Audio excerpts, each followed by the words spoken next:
Magnesium really helps with muscle cramping. So if you're having nocturnal leg cramps or, cramping at night, just know that you're not alone. It affects about 37% of Americans over 60. Melatonin, on the other hand, is a hormone produced by the brain that regulates the sleep-wake cycle. So magnesium might offer some long-term benefits for sleep quality, but melatonin has a more immediate impact on falling asleep.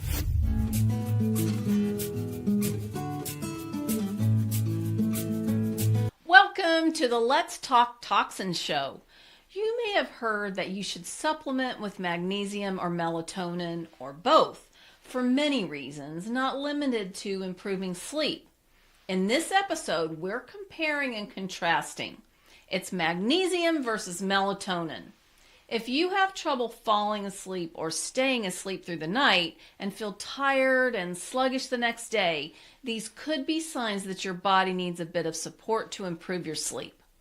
Are magnesium and melatonin a dream team? Let's find out. And if you're new here, I'm Dr. Gayla Gorman, a licensed acupuncturist, naturopath, and author of What's Your Kryptonite? I wrote the book to help women understand the effects of chronic stress that's turned toxic. In the book, I share the MOLT method I developed to make it easy to shed stress, along with the accumulated toxicity, just like any other creature in nature that's outgrown its trappings, so that you can cruise through midlife and beyond symptom-free, so that you can put an end to health issues like chronic fatigue, insomnia, mood swings, and even weight gain. MOLT, in this case, is an acronym. The T stands for toxins, and I can say with confidence that every symptom is caused by accumulated toxicity. I evaluate 12 categories of toxicity when I'm working with someone to unravel a health mystery. Our world is full of man-made substances that our bodies were not designed to deal with. Couple this toxicity with an overwhelming amount of toxic stressors the body was designed to manage, and it's no wonder women find themselves playing whack-a-mole with symptoms. In this segment, I share information from research studies related to toxicity. You can think of it as a toxin trend. In this report, it's a great example of a toxin trend. It's related to a fascinating study published in Environmental Science and Tech in late 2023. It's talking about how indoor plants might not be the air purifying superheroes we thought they were when it comes to chemical toxicity in our homes. You know I'm always talking about reducing our toxic load, and many of us, myself included, have really tried to bring live plants into our homes, thinking that they're helping to clean our air of harmful, volatile organic compounds known as VOCs. But the research team at Drexel University found that while plants can remove some VOCs from the air, they do it much more slowly than we previously believed. So to make a meaningful difference in air quality, you'd need an unrealistic number of plants. And honestly, I can barely keep the few alive that I already am struggling with. And we're talking about a small jungle of plants in every room to really make a difference. But don't give up on your plant babies just yet, because they do still offer some amazing benefits for our emotional well-being, and that is crucial for managing chronic stress and supporting our body's natural detox pathways. So it could really just be helpful to think of indoor plants as just something that's adding beauty to your environment. And then rather than counting on those indoor plants to get the heavy lifting done to remove chemical compounds from the air, you need to get a really high quality air purifier. If you're curious about what I would recommend for that, just drop a comment below and I'll get back to you with some of my suggestions. But if you want some suggestions just for how to improve your indoor air quality, open the windows for 15 or 20 minutes every day if you can. This can be really effective to reduce the indoor chemical toxins. And really, it's something that I recommend to everybody as part of their morning routine. If you are fortunate enough to live somewhere where it's easy to open up your windows and circulate the fresh air, it's going to really go a long way to not just improving the air quality, but to improve your overall well-being and just reduce stress. Plants do help to reduce stress and anxiety levels, as I was talking about before. It really just helps to add beauty to your environment, and this supports our body's natural detoxification process. So they're still valuable allies if you're really looking for help on your wellness journey. The most effective way to reduce chemical toxicity in your home is through prevention, which involves choosing non-toxic cleaning products, avoiding synthetic fragrances, any of those plug-in devices to add fragrance to the air. Those are really not doing you any favors. You can turn to a high-quality air purifier with carbon and HEPA filters. And again, just comment below if you'd like me to share some of my favorite non-toxic alternatives for common household products, or what kind of air purifier that I would suggest you purchase. Again, you're going to want to purchase a high quality unit that really is going to make a difference. So remember, every step toward reducing your toxic load is a step toward vibrant health. In chapter 12 of my book, What's Your Kryptonite, I dedicated it to helping readers manage what I refer to as tricky toxins.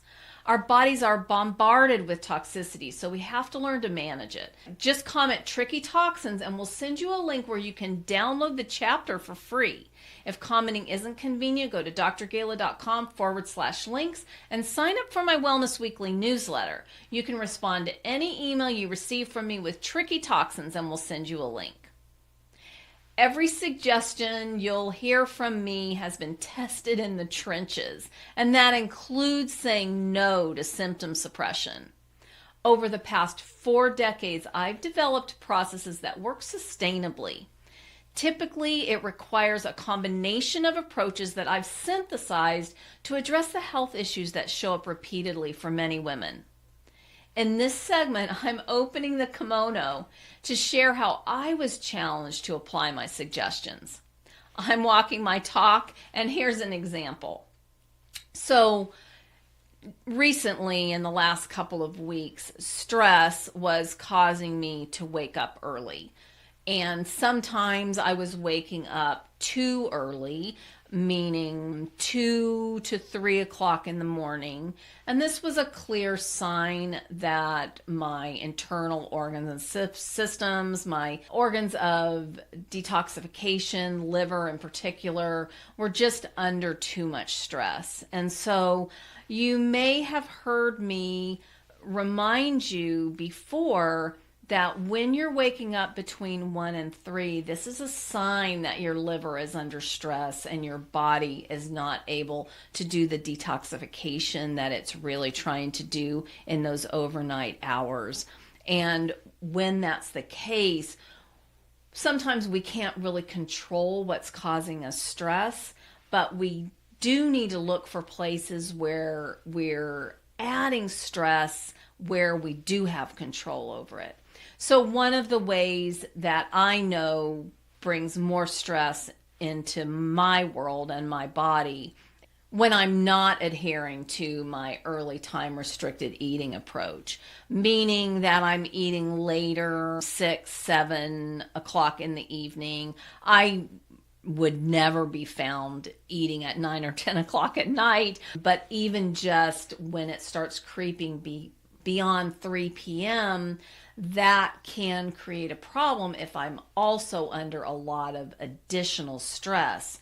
So I really learned that ETR, or early time restricted eating, is one of the things that I can do to reduce the stress and free up some resources for my body to help it handle stress better. So beyond the early time restricted eating, another thing that's really critical to keep in mind is that our body really is only needing to sleep between 11 p.m. and 5 a.m. So if you're finding that you're waking up a little later and it's 5 a.m. or later, just go ahead and get up and support your body in resetting its circadian rhythms, and that will accumulate benefits over time. Even if you feel a little tired in the first few days, you'll find that resetting those circadian rhythms will really help you reestablish healthy biorhythms and patterns that will just overall improve your well-being. Now, let's talk about magnesium versus melatonin. And when I'm done, drop a comment and let me know if you've struggled with sleep issues and what's helped you improve your sleep quality. So, magnesium is an essential mineral that helps regulate neurotransmitters and promotes relaxation. Melatonin, on the other hand, is a hormone produced by the brain that regulates the sleep-wake cycle. So magnesium might offer some long-term benefits for sleep quality, but melatonin has a more immediate impact on falling asleep. We're going to talk more about this as we progress here, so don't think you've got what you need and you can tune out. The next thing to really keep in mind is that magnesium really helps with muscle cramping. So if you're having nocturnal leg cramps or, cramping at night, just know that you're not alone. It affects about 37% of Americans over 60. Leg cramps can significantly disrupt sleep quality, and if your sleep is disrupted, so is your quality of life. So some of the causes might include dehydration, an electrolyte imbalance, which supplementing with minerals can help, or some sort of peripheral neurological disorder. Here's an interesting research study that discusses magnesium, melatonin, and B vitamins, and they were in particular studying insomnia. So this was published in the NCBI, and they were looking at the effects of combining magnesium, melatonin, and vitamin B complex to treat insomnia. The research found that after 3 months of supplementation, the treatment group showed a significant improvement in insomnia symptoms. The mean Athens Insomnia Scale, the AIS score, decreased from 14.93 to 10.5 in the treatment group, indicating a shift from moderate to mild insomnia. The combination supplement was effective in treating insomnia regardless of its cause. Both magnesium and melatonin were found to play important roles in sleep regulation and circadian rhythm maintenance. I talked to you a lot about managing your circadian rhythms. So it's really important to kind of consider these potentially in tandem. The research is from PubMed, and the original study was titled Melatonin Vitamin B Complex Supplementation in Treatment of Insomnia. It was published in 2019, so about 5 years ago, not really too long. But just know that they were specifically looking at using magnesium, melatonin, and B vitamins together. Magnesium promotes relaxation and sleep quality by regulating neurotransmitter. That's something I mentioned a moment ago. And melatonin production shows improvement in sleep efficiency, essentially. and increasing sleep duration for some. Melatonin directly regulates the sleep-wake cycle, and it helps people fall asleep faster and adjust to circadian rhythm disruptions. Think like jet lag or shift work. B vitamins, this is the new little twist that they added in here. B vitamins, particularly B6 and 12, may support sleep by helping with the production of the sleep regulating hormones and also helping with nerve issues. So we talked about some of the neurological implications with the muscle cramps, and so the B vitamins can really help with that.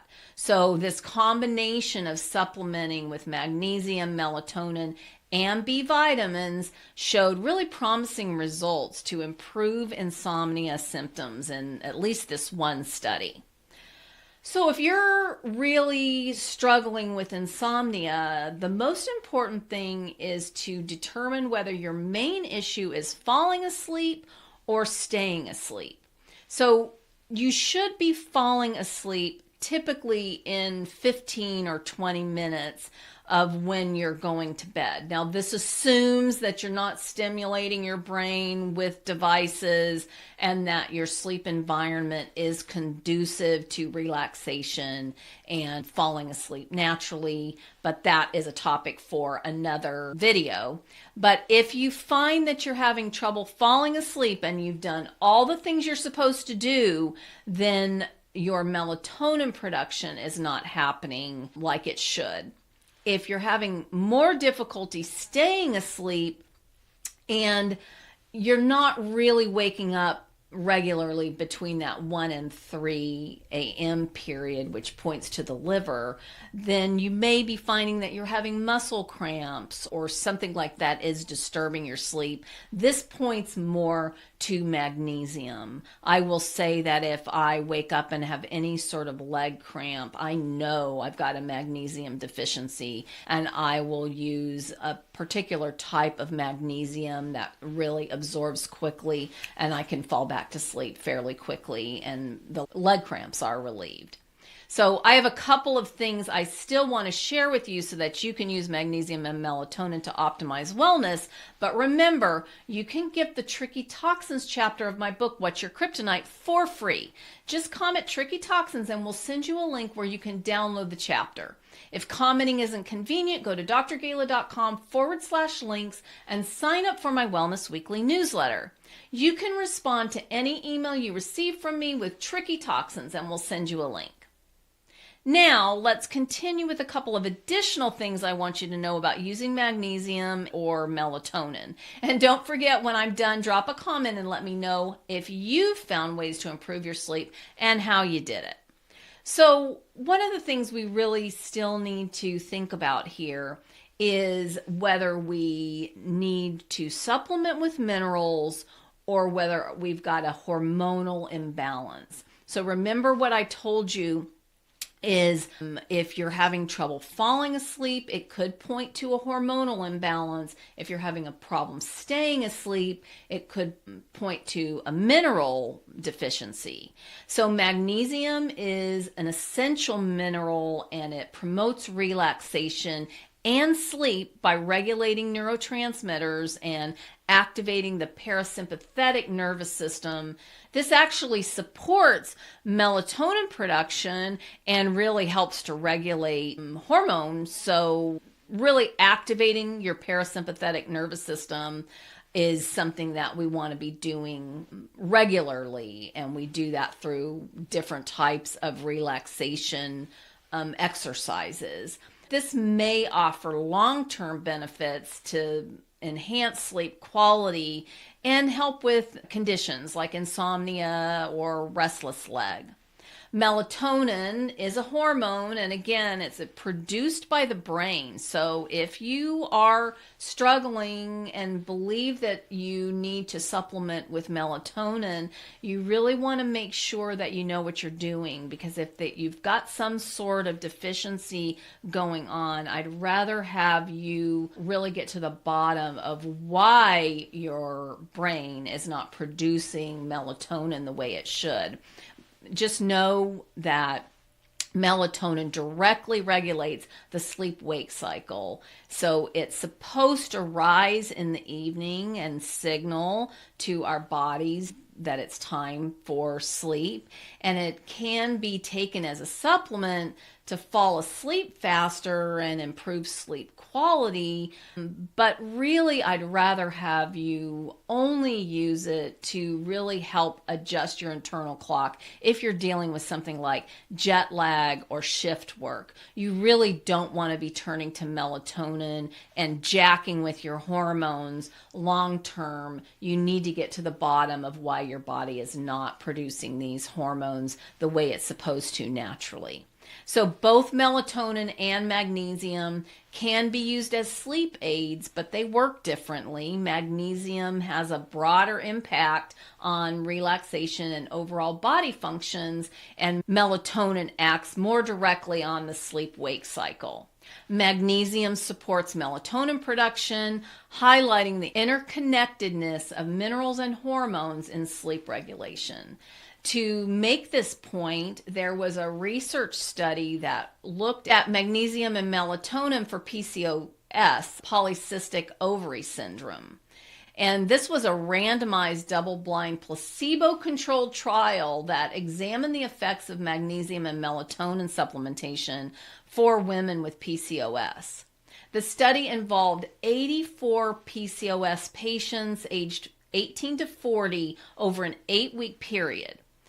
And when they supplemented with magnesium and melatonin, they showed the most significant benefits. Those included reduced serum insulin levels and insulin resistance, which really promotes metabolic health, decreased total cholesterol and increased the HDL cholesterol. So the good cholesterol was increased and the bad cholesterol was decreased. Lowered testosterone levels. So as long as these levels are still maintained in a healthy range, women with PCOS tend to have elevated testosterone levels, which creates all sorts of other issues. So this melatonin magnesium combination helped to regulate the testosterone levels. Melatonin supplementation alone improved sleep quality, and that was measured in a Pittsburgh Sleep Quality Index. But the combination of magnesium and melatonin was more effective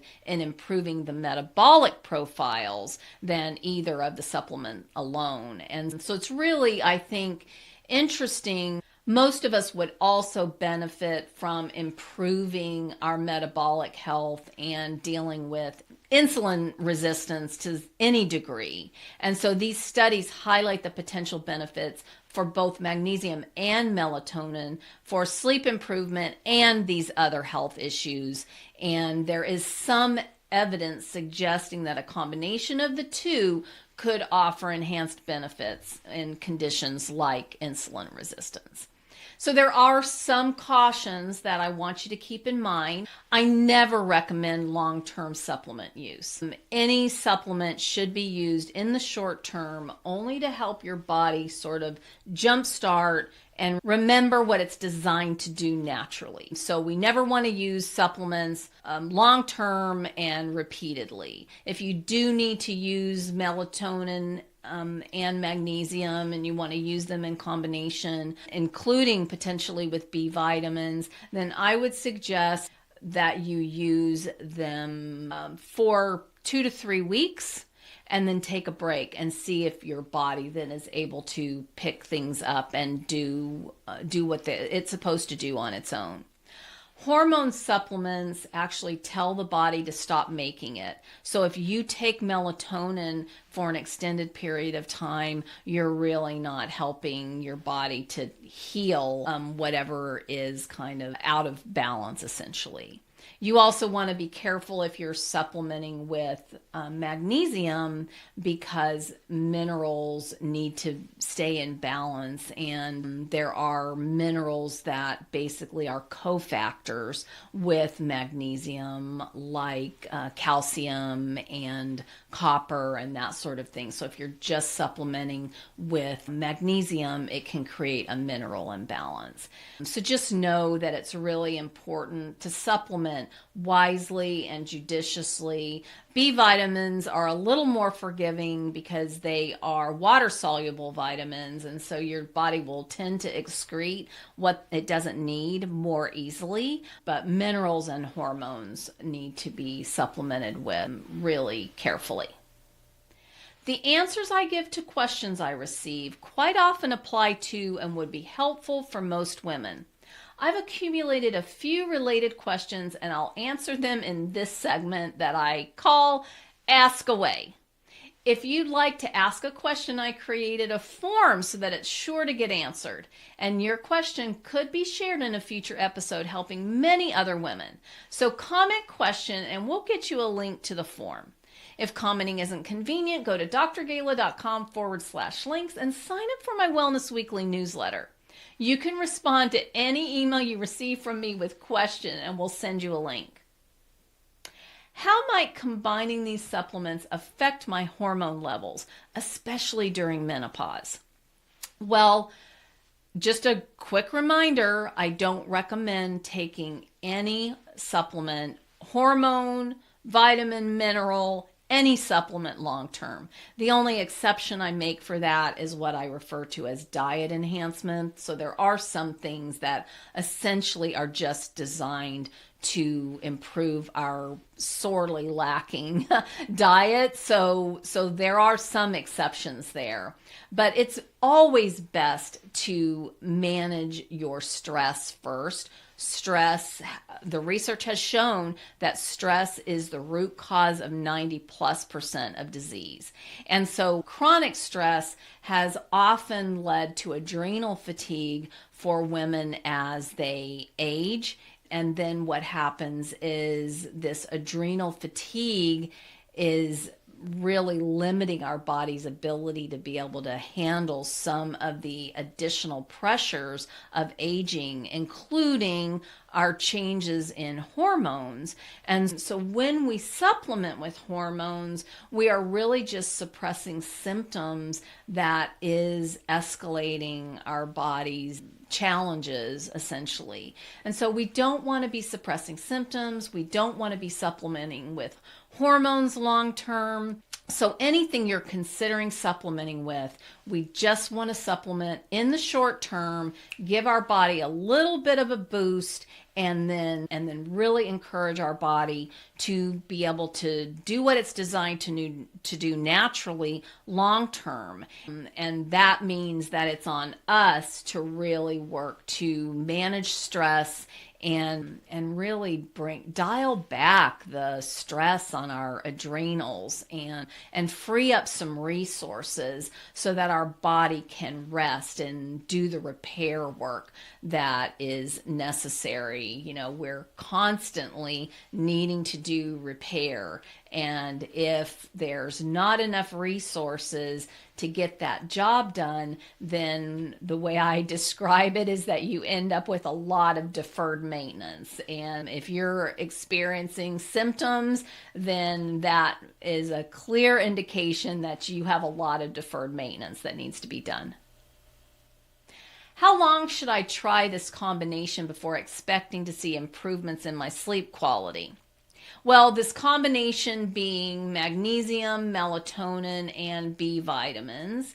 And just know that once you introduce this combination, you should begin seeing improvement very quickly, usually within a day or two or three.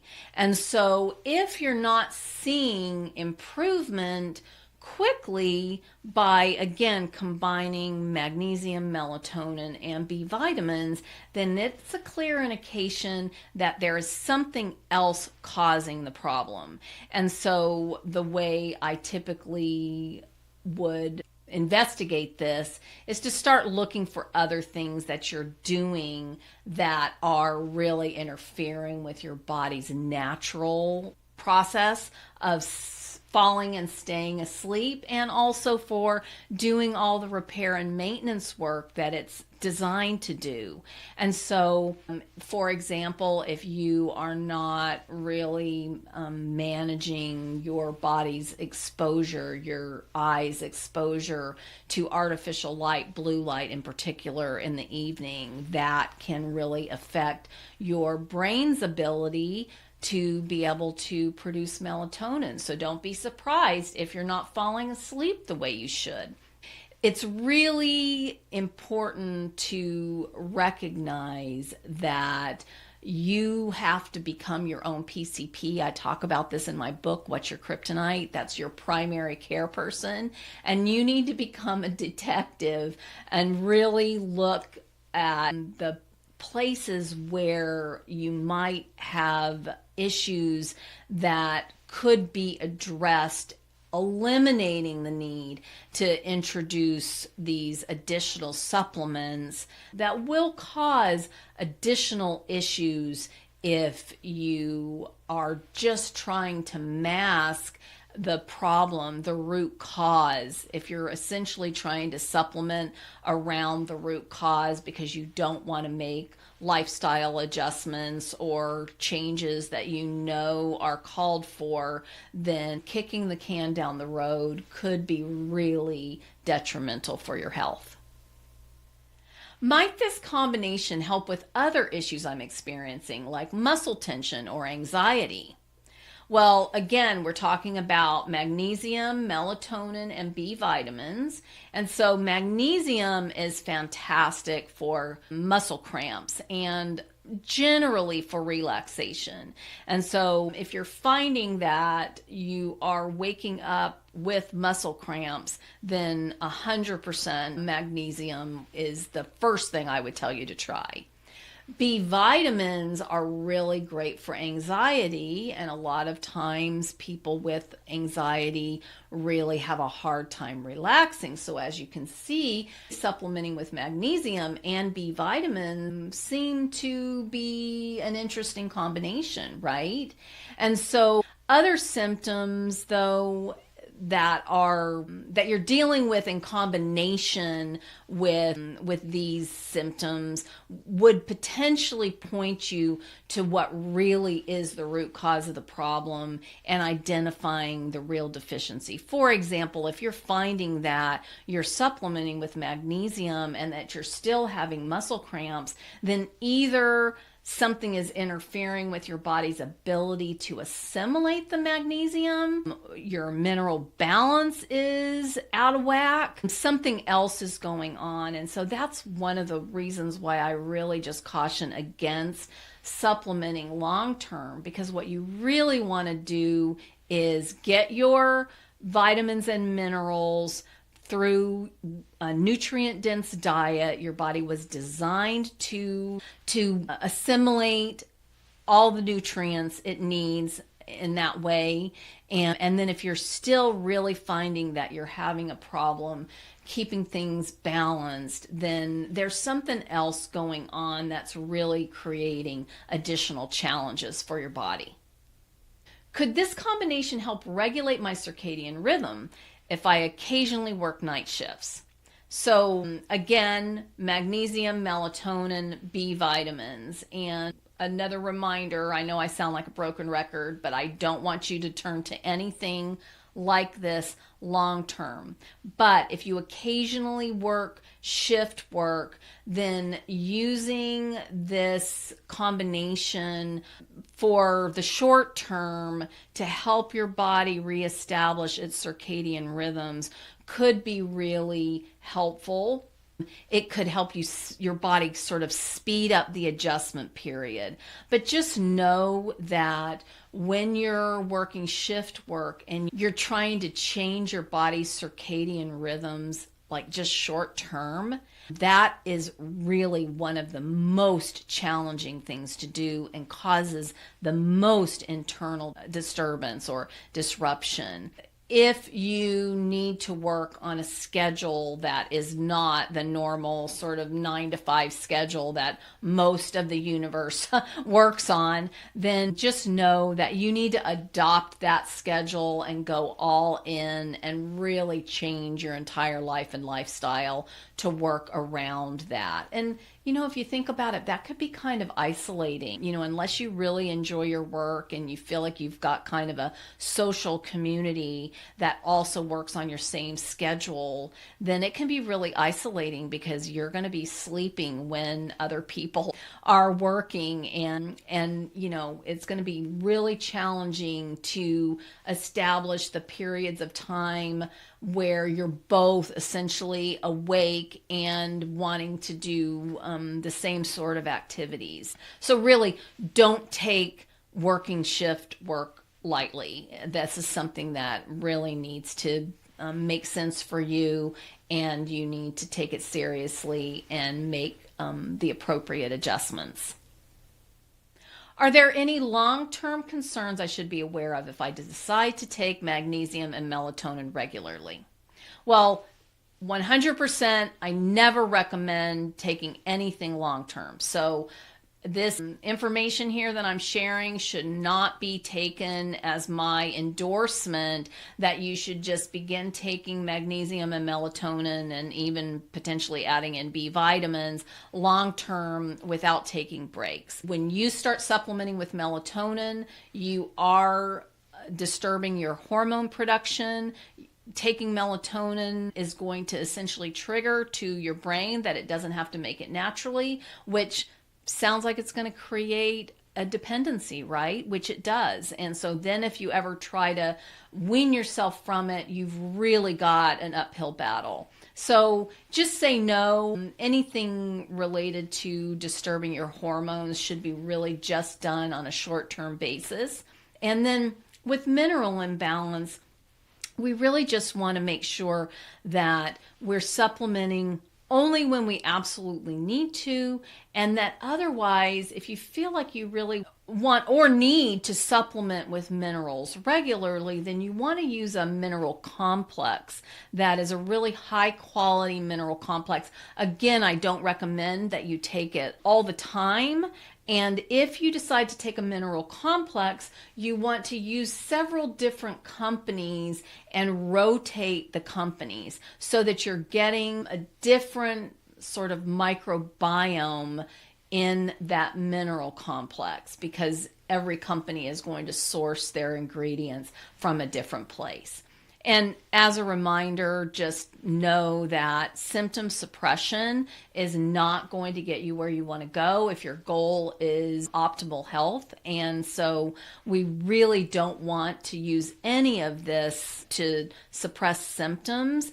If we really believe that we've just got a short-term problem, it's totally acceptable to just supplement with something short term, and that typically is a day or 2 or 3. If you feel like you have really created some sort of issue and you need to supplement again for several weeks, when I create a protocol for people that I work with, we typically take some combination of things for several weeks, 3 to 4 weeks, and then we take a period of time off. And then when we reassess, we establish a new protocol to essentially address the next layer of things that the body is ready to deal with. So that's how I use this process in my own practice. But then if you really have done a good job of taking care of the toxicity that has built up in your body, then you should really not have to supplement with anything. And I go periods of time where I really take no supplements for weeks at a time. And, you know, for somebody who really works with supplements, if I felt like I wanted to take something long term, it would be very easy for me to do that. But I just say no, and so should you. And remember, if you'd like me to answer your specific question, make sure to comment question and we'll send you a link to the submission form. You'll want to subscribe to the channel notifications to get regular updates. And that's a wrap for this episode. This has been the Let's Talk Toxins show. Make sure you subscribe to my channel on YouTube and activate the notifications. You'll get a reminder